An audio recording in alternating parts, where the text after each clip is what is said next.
नमस्कार, मैं हूं आपके साथ इश्तियाक अहमद और आप देख रहे हैं आर्य न्यूज। स्वागत है आपका उत्तर प्रदेश के खास बुलेटिन और उत्तर प्रदेश के बुलेटिन की शुरुआत करेंगे इस वक्त बड़ी और अहम खबर से, जहां पर घर से वैक्सीन लगवाने के लिए निकला था व्यक्ति, उसकी हत्या हो चुकी है। और वहीं आपको बता दें, संदिग्ध परिस्थिति में मिला है शव। इस वक्त की बड़ी और अहम खबर, जहां पर वैक्सीन लगवाने गए अधेड़ उम्र के व्यक्ति का संदिग्ध परिस्थितियों में कब्रिस्तान में शव मिला है। और वहीं आपको बता दें, शव मिलने से सनसनी फैली है। और वहीं आपको बता दें, परिजनों ने हत्या कर शव को फेंकने की आशंका जताई है। और वहीं आपको बता दें, ग्रामीणों की सूचना पर पहुंची पुलिस ने शव को कब्जे में लेकर पोस्टमार्टम के लिए भेजा है।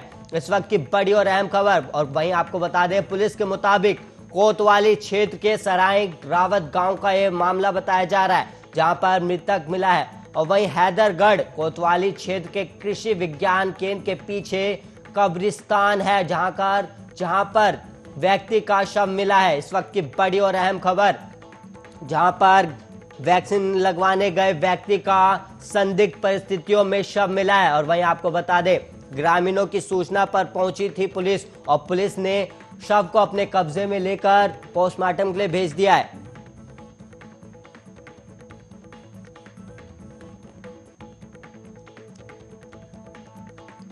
और वही इस वक्त की बड़ी और अहम खबर, जहां पर व्यक्ति का शव मिला। और इसी खबर पर ज्यादा जानकारी देने के लिए हमारे संवाददाता राहुल सिंह जुड़ गए हैं।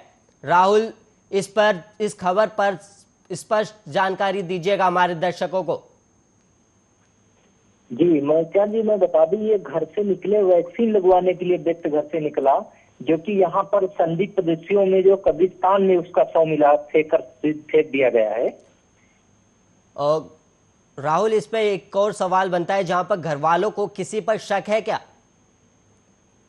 परिजनों ने जो है इसका हत्या कर फेंकने का जो है आरोप लगाया है। लेकिन इस पर परिजनों को किसी पर शक है, क्योंकि परिजन भी सिर्फ आशंका जता रहे, लेकिन उन्होंने किसी का नाम नहीं लिया है। अभी तक परिजनों द्वारा किसी का नाम नहीं लिया गया है, लेकिन उनका कहना है कि परिजनों ने ये कहना कि इसको जो है ये शव जो है यहाँ मार के फेंका गया है। तो इस मामले में पुलिस पूरी जांच कर रही है। शव को पोस्टमार्टम कर लिया गया, सब पूरी तरह से जांच की जा रही पुलिस द्वारा। तो जो अभी पुलिस की जांच हुई है, पुलिस जांच में क्या कुछ सामने आया है? अभी इस पे अपडेट मिला है?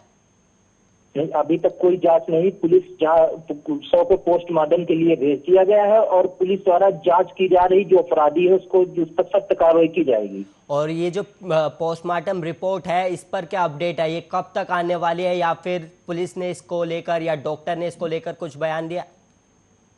नहीं, अभी तक पोस्टमार्टम रिपोर्ट नहीं आई। जल्द पोस्टमार्टम रिपोर्ट आएगी, उसी के आधार पर जो है सख्त कार्रवाई की जाएगी। राहुल, बहुत बहुत धन्यवाद हमें इस पूरी खबर पर जानकारी देने के लिए।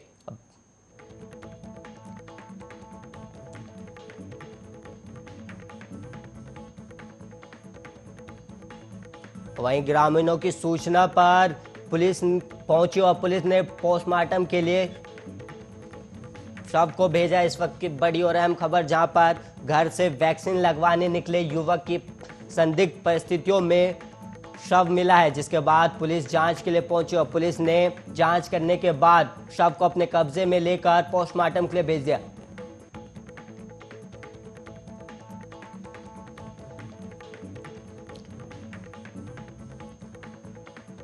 और वहीं पीएम नरेंद्र मोदी ने अलीगढ़ में राजा महेंद्र प्रताप सिंह विश्वविद्यालय की आधारशिला रखी और इसके बाद विपक्ष पर निशाना साधते हुए उन्होंने कहा कि 2017 से पहले भ्रष्टाचारियों के हवाले कामकाज सा राज्य में गुंडे माफियाओं की चलती थी। योगी सरकार में केवल विकास का काम होता है, लेकिन अब वसूली करने वाले माफिया राज चलाने वाले सलाखों के पीछे। और पीएम मोदी ने कहा कि यूपी के लोग भूल नहीं सकते कि पहले यहां किस तरह के घोटाले होते थे और किस तरह राजकाज को भ्रष्टाचारियों के हवाले कर दिया गया था। और आज योगी की सरकार पूरी ईमानदारी से यूपी के विकास में जुटी हुई है। और उन्होंने कहा कि एक दौर था जब यहां शासन प्रशासन गुंडों और माफियाओं की मनमानी से चलता था, लेकिन अब वसूली करने वाले माफिया राज चलाने वाले सलाखों के पीछे। और मोदी ने कहा कि मुझे आज ये देखकर बहुत खुशी होती है कि जिस यूपी को देश के विकास में एक रुकावट के रूप में देखा जाता था, वहीं यूपी आज देश के बड़े अभियानों का नेतृत्व कर रहा है और समाज में विकास के अवसरों से जिन्हें दूर रखा गया और ऐसे हर समाज को शिक्षा और सरकारी नौकरियों में अवसर दिए जा रहे। और आज उत्तर प्रदेश की चर्चा बड़े इंफ्रास्ट्रक्चर प्रोजेक्ट्स और बड़े फैसलों के लिए होती है। और पीएम मोदी ने कहा कि आज उत्तर प्रदेश और दुनिया के हर छोटे बड़े निवेशकों के लिए बहुत आकर्षक स्थान बनता जा रहा है और ये तब होता है जब निवेशक के लिए जरूरी माहौल बनता है और जरूरी सुविधाएं मिलती है। और आज यूपी डबल इंजन सरकार के डबल लाभ का एक बहुत बड़ा उदाहरण बन रहा है। और इससे पहले पीएम ने उत्तर प्रदेश रक्षा औद्योगिक गलियारे के अलीगढ़ नोड और राजा महेंद्र प्रताप सिंह राज्य विश्वविद्यालय के मॉडलों की प्रदर्शनी कर अवलोकन किया था। और इस मौके पर उत्तर प्रदेश की राज्यपाल आनंदीबेन पटेल और मुख्यमंत्री योगी आदित्यनाथ भी उपस्थित थे।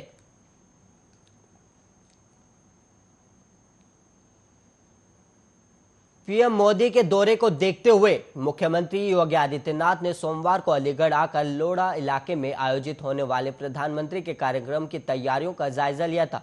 और इसी बीच राजा महेंद्र प्रताप सिंह के नाम पर यूनिवर्सिटी बनाए जाने को लेकर सपा ने बीजेपी पर हमला बोला है और सपा प्रमुख और पूर्व सीएम अखिलेश यादव ने यूनिवर्सिटी के शिलान्यास कार्यक्रम को बीजेपी का ढोंग बताया। और उन्होंने मंगलवार को एक ट्वीट कर बीजेपी पर निशाना साधा। अखिलेश ने कहा कि आजीवन सांप्रदायिकता और संकीर्ण राजनीति के विरोधी रहे और बीजेपी के पूर्वगामियों की जमानत जब्त कराने वाले राजा महेंद्र प्रताप सिंह जी के नाम पर नया विश्वविद्यालय बनाना भाजपाई ढोंग है, जबकि उनके बनाए गुरुकुल विश्वविद्यालय वृंदावन को बीजेपी सरकार ने नकली विश्वविद्यालय घोषित करके उनका अपमान किया है। और वहीं आपको बता दें कि सीएम योगी ने उत्तर प्रदेश में राजा महेंद्र प्रताप सिंह के नाम पर यूनिवर्सिटी बनाने की घोषणा 14 सितंबर 2019 में की थी और इसके बाद 22 नवंबर 2019 को इसकी अधिसूचना जारी की गई थी। और ये यूनिवर्सिटी 97.27 एकड़ में बनाई जाएगी और इस पर तकरीबन 101 करोड़ का खर्चा आएगा और इसे 2 सालों में 2023 तक पूरे करने का लक्ष्य रखा गया है।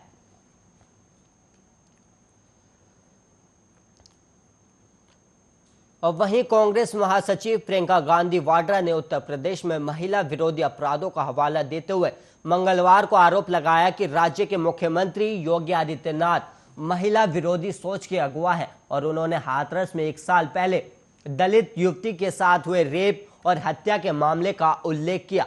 और प्रियंका गांधी ने ट्वीट किया कि आज से 1 साल पहले हाथरस में बलात्कार की भयावह घटना घटी थी और यूपी सरकार ने परिवार को न्याय और सुरक्षा देने की जगह धमकियां दी थी और उनसे बेटी के सम्मान अंतिम संस्कार का हक भी छीन लिया था। और कांग्रेस की उत्तर प्रदेश प्रभारी के मुताबिक उस वक्त सरकार के अधिकारियों और बीजेपी के नेताओं ने बयान देकर रेप न होने जैसी बातें कही थी और पूरी सरकारी मशीनरी की ऊर्जा पीड़िता का चरित्र हनन करने में खर्च की गई थी। और प्रियंका ने राज्य सरकार पर निशाना साधते हुए सवाल किया कि महिलाओं के खिलाफ अपराधों पर इतना खराब रुख रखने वाली सरकार के मुखिया से आप संवेदनशीलता की आस रख भी कैसे सकते हैं। और उन्होंने आरोप लगाया कि वैसे भी यूपी के मुख्यमंत्री महिला विरोधी सोच के अगुवा है और वो कह चुके हैं कि महिलाओं को स्वतंत्र नहीं होना चाहिए। और वहीं आपको बता दें कि कांग्रेस महासचिव प्रियंका गांधी सोमवार को ही उत्तर प्रदेश दौरा खत्म कर दिल्ली लौटी है और यूपी दौरे में उन्होंने आगामी 2022 विधानसभा चुनाव के लिए पार्टी कार्यकर्ताओं से लगातार काम करने का आह्वान किया। और दौरा खत्म करते हुए प्रियंका गांधी ने रायबरेली में पार्टी कार्यकर्ताओं से कहा कि पार्टी इस बार राज्य विधानसभा चुनावों के लिए उम्मीदवारों की समय पर घोषणा करने की योजना बना रही है।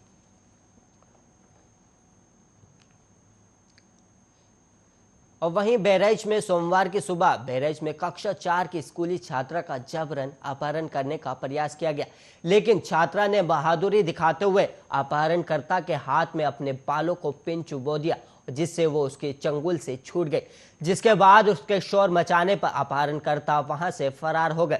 और इस संबंध में विद्यालय की प्रधानाध्यापिका ने भी नगर कोतवाली में तहरीर देकर बच्चों की सुरक्षा दुरुस्त किए जाने की मांग की है। और वहीं सूचना पर मौके पर पहुंची पुलिस ने इस मामले पर स्थानीय लोगों से पूछताछ की और बात की है कि लेकिन प्रभारी इंस्पेक्टर ने इस संबंध में किसी भी प्रकार की तहरीर प्राप्त होने से इनकार किया है।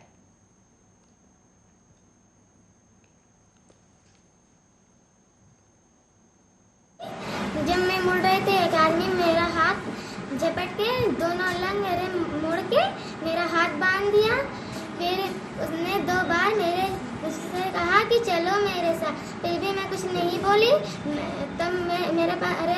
तब वो लेकर जा रहा था जबरदस्ती। मैं बहुत डर गई थी, घबराई हुई थी, इसलिए मेरे जेब में जो बाल में लगा थी वो पिन पड़ा हुआ था, इसीलिए उसने मेरे हाथ पे हाथ रखा, फिर घसीटने लगा। फिर मैंने थोड़ा सा हाथ खसक गया उसके हाथ पे। फिर मैंने पिन निकाल के उसके हाथ पे चुभा दी। इसीलिए मैं बस हेल्प हेल्प कह के चिल्लाने लगी और भागने लगी। फिर मुझे रास्ते में एक पत्थर पड़ा हुआ दिखा। फिर मैंने उस पत्थर को उठाया, उसके सिर पे मार के स्कूल चली आई। मैं स्कूल में आई तब मैम से बताया। फिर मैम ने पुलिस को बताया। कल एक आदमी प्रदेश विधानसभा चुनाव में जेडीयू मजबूती से चुनाव लड़ने की तैयारी करी है और ये कहना है पार्टी के राष्ट्रीय अध्यक्ष लल्लन सिंह का। हालांकि लल्लन सिंह ने साफ किया कि पार्टी बीजेपी के साथ गठबंधन में चुनाव लड़ना चाहती है, लेकिन अगर गठबंधन पर बात नहीं बनी तो पार्टी अकेले चुनाव लड़ेगी। और उत्तर प्रदेश चुनाव में अपनी सरकार बचाने की मुहिम में लगी बीजेपी को बिहार के अपनी सहयोगी से भी मुकाबला करना पड़ सकता है। और एनडीए में बीजेपी की सहयोगी जेडीयू ने ऐलान किया है कि पार्टी उत्तर प्रदेश में चुनाव लड़ने का फैसला कर चुकी है। और पार्टी के राष्ट्रीय अध्यक्ष लल्लन सिंह ने कहा है कि पार्टी उत्तर प्रदेश में बीजेपी के साथ गठबंधन में चुनाव लड़ना चाहती है और इसके लिए बीजेपी से बातचीत भी चल रही है। हालांकि उन्होंने साफ किया कि चुनाव में गठबंधन को लेकर अगर बीजेपी से बात नहीं बनती है तो पार्टी अकेले चुनाव मैदान में उतरेगी। और पार्टी सूत्रों ने बताया कि बीजेपी से बात नहीं बनती है तो पार्टी अच्छी खासी सीटों पर अपने उम्मीदवार उतारेगी। हालांकि सूत्रों ने यह भी साफ किया कि बीजेपी से बात की नहीं बनती तो स्थिति में पार्टी किसी अन्य के साथ गठबंधन नहीं करेगी। और वहीं पार्टी ने उत्तर प्रदेश के साथ होने वाले मणिपुर विधानसभा चुनाव में भी अपने उम्मीदवार उतारने का फैसला किया। और योगी आदित्यनाथ के अब्बा जान वाले बयान पर पार्टी अध्यक्ष ने कहा कि भाषा मर्यादित होनी चाहिए और ये देश हर धर्म के लोगों का है।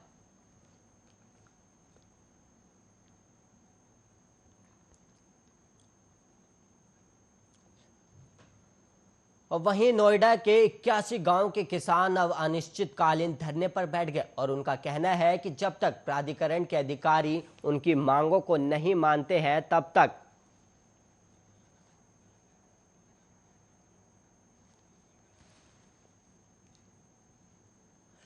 तक उनका धरना नोएडा के सेक्टर 6 स्थित हरोला बारात घर में चलता रहेगा। और 81 गांव के किसान अपनी मांगों को लेकर आज से अनिश्चितकालीन धरने पर बैठ गए। सैकड़ों की संख्या में धरना दे रहे किसानों का कहना है कि जब तक प्राधिकरण उनकी मांगों को नहीं मानता है तब तक उनका धरना चलता रहेगा। और किसानों का यह भी कहना है कि प्राधिकरण उनकी आबादी का निस्तारण करे, साथ ही 64% बढ़े हुए मुआवजे के साथ 10% का विकसित प्लॉट किसानों को तत्काल आवंटित किया जाए। और इसके अलावा गांव में जो नक्शा नीति प्राधिकरण ने किसानों पर थोपी है और उसे तत्काल वापस लिया जाए।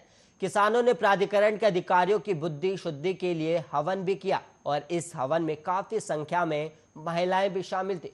और वहीं आपको बता दें कि इस अनिश्चितकालीन धरने में भारी तादाद में किसानों के साथ साथ महिलाएं भी शामिल है और उनका कहना है कि जब तक प्राधिकरण उनकी मांगों को नहीं मानता है तब तक वो घर वापस नहीं जाएंगे। और उन्होंने ये भी कहा कि वो कोई ऐसी मांग नहीं कर रहे जो नाजायज हो, वो प्राधिकरण से वही मांग रहे हैं जिसका वादा प्राधिकरण ने खुद किसानों से किया है। लेकिन सवाल इस बात का है कि जब किसान अपनी जायज मांगों को लेकर प्राधिकरण के पास जा रहे हैं तो आखिर प्राधिकरण उनकी मांगों को मानने के लिए तैयार क्यों नहीं है। और वहीं किसानों के अनिश्चितकालीन प्रदर्शन को देखते हुए प्रशासन भी पूरी तरह से मुस्तैद नजर आया।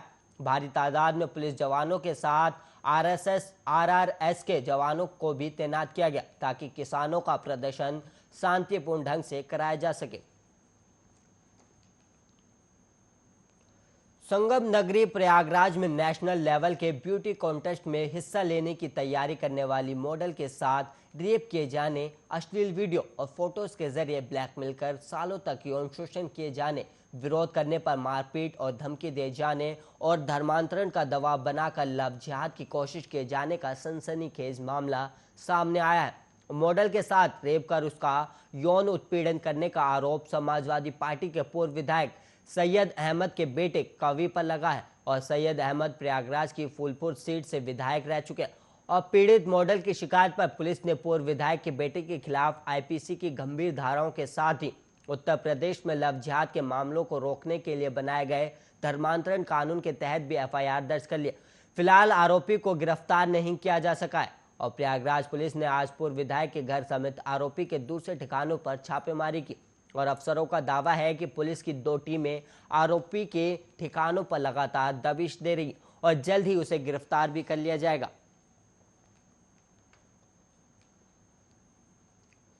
गाजियाबाद के मसूरी इलाके में पशु व्यापारी से लाखों रुपए की लूट का मामला सामने आया और वारदात को कार सवार बदमाशों ने अंजाम दिया और मौके पर पहुंची पुलिस मामले की जांच कर रही है और बदमाशों की धरपकड़ के लिए पुलिस कोशिशें कर रही और पुलिस का कहना है कि बदमाशों को जल्द गिरफ्तार कर लिया जाएगा। दरअसल शहीद नगर निवासी मोहम्मद नासिर का पशु व्यापार का काम है और नासिर अपने ऑफिस से गांव गुड़गड़ी जा रहे थे और नासिर ने बताया कि जैसे ही वो हाईवे NH 91 रामपुर गढ़ी के पास पहुंचे तो स्विफ्ट कार सवारों ने उन्हें रोक लिया और नासिर ने बताया कि नकाबपोश ने गाड़ी का शीशा नीचे करने को कहा, लेकिन मैंने ऐसा नहीं किया। इस पर नकाबपोश बदमाशों ने ईंट से शीशा तोड़ दिया और सिर पर पिस्तौल तान दी और पिस्तौल के दम पर बदमाशों ने 4 लाख रुपए लूट लिए और इतना ही नहीं, बदमाश मोबाइल फोन और कार की चाबी लेकर भी फरार हो गए और नासिर ने किसी तरह इस घटना की जानकारी कंट्रोल रूम को दी और मौके पर पहुंची पुलिस गाजियाबाद एसपी देहात डॉक्टर एरज राजा को मौके पर पहुंचे और उन्होंने घटनास्थल का जायजा लिया और एसपी देहात ने बताया कि मोहम्मद नासिर का मीट फैक्ट्री में पैसे के लेन देन के लिए आना होता है और ऐसे में हो सकता है कि पहले से ही किसी को भी उनका पैसों का लेन देन या रहता है। सभी बिंदुओं पर जांच की जा रही और जल्द से जल्द अपराधियों को पकड़ लिया जाएगा।